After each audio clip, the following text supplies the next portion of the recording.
في الصفوف الأولى أخ مصري جزاه الله خير زعلان عشان احنا قاعدين نتكلم على فرعون، مسوي كذا زعلان. فبعد الصلاة جالي قال لي قرأ ايش يا اخ وليد؟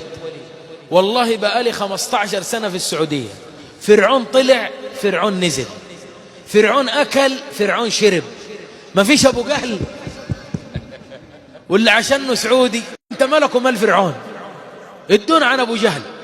قلت له حبيبي شوف الجمعة الجاية بإذن الله أعد خطبة كاملة عن أبو جهل، أنا أوريك فيه، بس أهم شيء هدي أعصابك وبإذن الله ما يصير إلا اللي في خاطرك.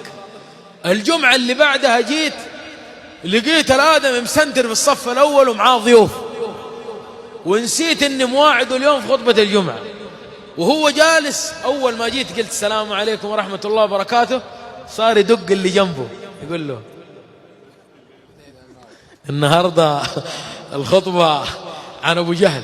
والله يا أخوان ما عديت خطبة عن أبو جهل، المؤذن يأذن صرت ما ردد وراه، قلت وش من فين أجيب له أبو جهل الحين ومواعد الرجال إلا أتكلم عن أبو جهل. التقوا بشرار أهل الأرض وعلى رأسهم أبو جهل. قال المصري الله أكبر. المهم بديت أتكلم، دخلت في أبو جهل، كل ما أجيب أبو جهل قال الله أكبر، والناس صاروا يلتفتوا عليه وخلوا الخطبة. إلين يا أخوان وصلنا آخر قتل أبو جهل، لما قتلوا عبد الله بن مسعود وجاء يبشر النبي صلى الله عليه وسلم، قال يا ابن مسعود من هذا؟